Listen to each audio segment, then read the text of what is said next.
మీరు ఎప్పుడైనా అర్ధరాత్రి సడన్గా సివియర్ నీ పెయిన్తో కానీ లేకపోతే ఫుట్ పెయిన్తో కానీ నిద్ర లేచారా?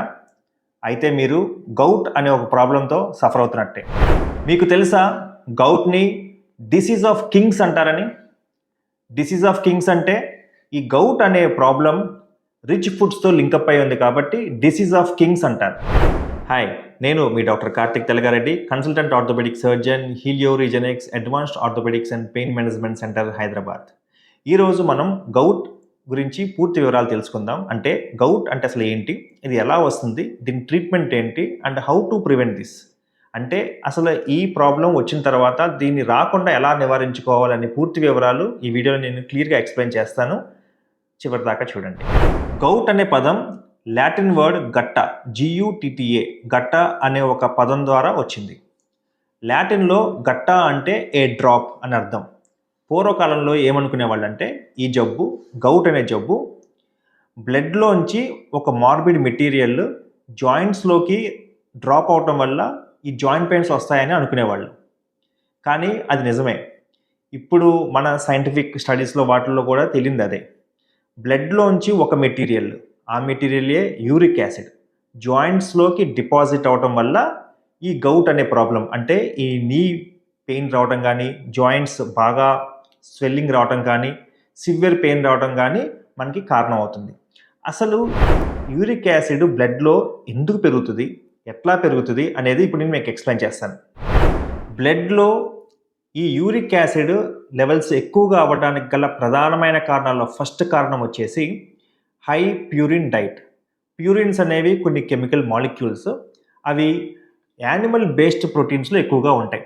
మనం కనుక యానిమల్ బేస్డ్ ప్రోటీన్స్ అంటే మటన్ కానీ, లేకపోతే బీఫ్ కానీ, పోర్క్ కానీ ఎక్కువగా తింటే, లేకపోతే వాటి ఆర్గాన్స్, కిడ్నీస్ కానీ, లివర్ కానీ, లేకపోతే బ్రెయిన్ కానీ తిన్నప్పుడు ఈ ప్యూరిన్స్ అనేవి ఎక్కువగా వాటిలో ఉండటం వల్ల అవి డైజెస్టివ్ సిస్టంలో బ్రేక్ డౌన్ అయినప్పుడు ఈ యూరిక్ యాసిడ్ అనేది ఒక సైడ్ బై ప్రొడక్ట్ కింద వస్తుంది అనమాట. ఆ బై ప్రొడక్ట్ యూరిక్ యాసిడ్ ఎక్కువగా బ్లడ్లో ఉంటే ఈ జాయింట్స్లోకి ప్రిసిపిటేట్ అయ్యి, అంటే డిపాజిట్ అవ్వడం వల్ల సడన్గా ఈ జాయింట్ పెయిన్స్ రావడం, లేకపోతే వాపు రావడం జరుగుతూ ఉంటుంది. సెకండ్ కారణం ఏంటంటే బింజ్ డ్రింకింగ్ ఆఫ్ ఆల్కహాల్ ఎక్కువగా తాగినా కానీ యూరిక్ యాసిడ్ లెవెల్స్ మనకి పెరుగుతాయి. థర్డ్ పాయింట్ వచ్చేసి మనకి కూల్ డ్రింక్స్ ఎక్కువగా తాగినా కానీ యూరిక్ యాసిడ్ లెవెల్స్ పెరుగుతాయి. తర్వాత డీహైడ్రేషన్, బాగా డీహైడ్రేటెడ్గా ఉన్న యూరిక్ యాసిడ్ లెవెల్స్ పెరుగుతాయి. సోడియం ఇంటేక్, సాల్ట్ ఎక్కువగా తీసుకున్నా కానీ uric acid levels. Last but not least, కొన్ని మెడిసిన్స్ తీసుకోవడం వల్ల సైడ్ ఎఫెక్ట్స్గా ఈ యూరిక్ యాసిడ్ లెవెల్స్ కూడా మన బాడీలో ఎక్కువగా పెరుగుతూ ఉంటాయి. సో ఇప్పుడు యాజ్ ఎ డాక్టర్గా మేము ఈ గౌట్ని ఎట్లా నిర్ధారిస్తాము, ఎట్లా డయాగ్నోస్ చేస్తామంటే, ఫస్ట్ ఏదైనా పేషెంట్ కనుక మిడిల్ ఏజ్డ్ మెన్, జనరల్గా ఇది ఒక 30 to 50 ఇయర్స్ మేల్స్కి జనరల్గా సడన్గా అప్పటికప్పుడు రాత్రికి పెయిన్ వచ్చేస్తుంది, సివియర్గా జాయింట్ పెయిన్స్ వచ్చినప్పుడు ఫస్ట్ మనము టెస్ట్ చేయించేది బ్లడ్లో యూరిక్ యాసిడ్ లెవెల్స్. కాకపోతే ఏంటంటే యూరిక్ యాసిడ్ లెవెల్స్ గౌట్లో ఎప్పుడు కూడా బ్లడ్లో హై ఉండాలని రూల్ అయితే ఏమీ లేదు. సో ఈ బ్లడ్ యూరిక్ యాసిడ్ లెవెల్స్ కన్నా గోల్డ్ స్టాండర్డ్ ప్రొసీజర్ ఒకటి చేస్తాం. అదేంటంటే ఈ గౌట్ ఎఫెక్ట్ అయినప్పుడు లోపలంతా కూడా నీరు వస్తుంది, తీసుకోవాలి సైనోవైటిస్ అంటాం.